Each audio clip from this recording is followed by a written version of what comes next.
It took me a while to finally get my hands on the Razer Thresher Ultimate headset. I got this fully intending to replace my Astro A50s, which I've been using for several months now. And after using this consistently, I'm not so sure anymore.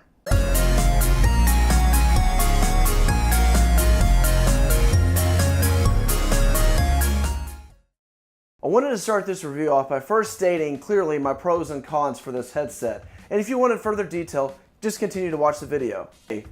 First off, the pros. There's no Razer Synapse functionality, so you don't have glitchy software that decides to work when it wants to work to piss you off.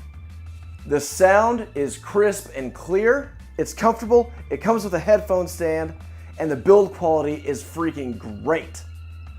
Alright, now it's time for the cons, and I know one of the pros is no Synapse functionality. That's also a huge con. I said it was a pro just because their software sucks and they need to fix it. But with not having Synapse, you can't adjust your audio settings. You have, you're stuck with what you've got. You can't adjust your bass, you can't change your EQ, everything's just locked in. I mean, yeah, you can change stuff from your motherboard if you're using it on the PC, but you know, I'd rather just use Synapse for that. This is a big deal breaker for me. There's no mic monitor whatsoever. So when I plug this thing into my PC, I know this is geared more towards console. I mean, there's two versions. There's a PS4 version and an Xbox One version. I get that, okay? But it also works with PC, and I'm mainly a PC gamer. When I plugged it in, there's no detection for Synapse. Like, well, that really sucks. There's no mic monitor either. I looked, there's no settings for it, you know, or there's no adjustment on the headset. You can just control the mic volume. So there's absolutely no side tone. I mean, yeah, you can go into Windows and, you know, go to your recording settings and check the little box, but there's always a delay there. I never use that. I can't stand that. I have to have a mic monitor for my gaming headsets. I think it's inexcusable, especially at this price range, to not have one. So I contacted Razer because I was like, okay, maybe I have a defective headset because it's not working with Synapse, you know, whatever. What they told me was this headset was designed for PlayStation 4 or for console, and it does not have Synapse support. This is a $250 headset at the time of this video. That's the MSRP, and you don't have software support for this headset. I see this headset as a direct competitor to the Astro A50. They've got the two different versions. There's a lot of similarities here. And when this was announced, I was like, okay, they're going after the Astro market on what they're doing with the A50s. Huge miss here, huge miss. And it's incredibly disappointing. The headphone stand is incredibly cheap. It's freaking it's plastic, and it just comes apart. This part is locked in. Oh, I say that, it fell out. It's very cheap. It's wobbly. It doesn't, it sucks. This thing sucks. When I first saw the headphone stand, you know, on the website, I'm like, okay, cool. It's going to be modeled after this thing from Razer. You can get it on the freaking website, and it's metal. This is a great headphone stand. They could have just supplied you with this, hollowed out that to let the freaking audio dock sit, but they didn't. They give you this crappy thing instead. Another huge miss by Razer, and disappointment. Another con is the audio dock. As far as cables, you have to have your power cable, and then that goes into your PC or your console, and then you have to have a charging cable. That sucks. So you have to charge. You have to have two. One going from this to the PC or console, and then another one going into your headset. While it's resting on there, it kind of gets in the way. But that's another cable that you have to deal with, and not to mention the optical cable if you have it running into your PlayStation 4. So again, with the Astros, and again I keep comparing it to the Astro because to me, that's what this headset was gearing towards. I mean, there's a lot of similarities between these two models, but you have your optical. So I mean, there's 3 cables that you have to plug into this, and you know, one of them being going to charge the headphones. And it would have been more ideal if they found a way to like have a charging headstand that you could set it on and it would charge it while it's on the dock. But again, another disappointment. All right, now that I got the freaking pros and cons out of the way, let's start talking more in depth about the actual headset. The build quality on the Razer Thresher is freaking great. I love it. It's fairly lightweight and the metal frame gives it a premium look and feel.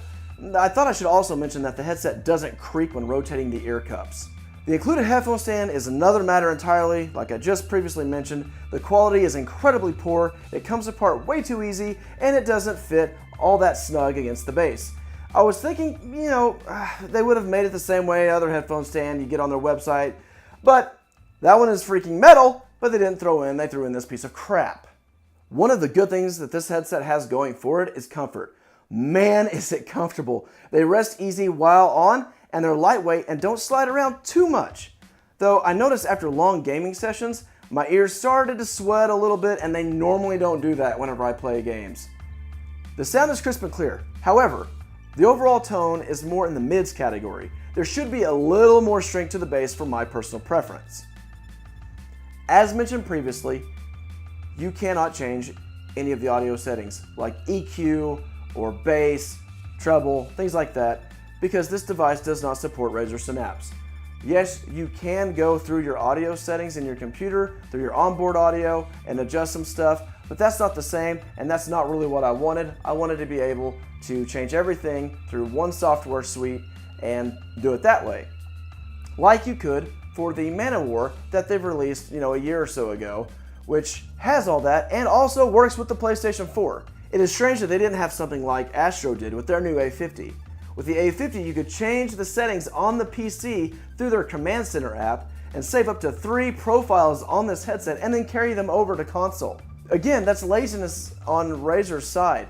When I contacted support and they were like, well, this headset is engineered for console. I don't give a crap.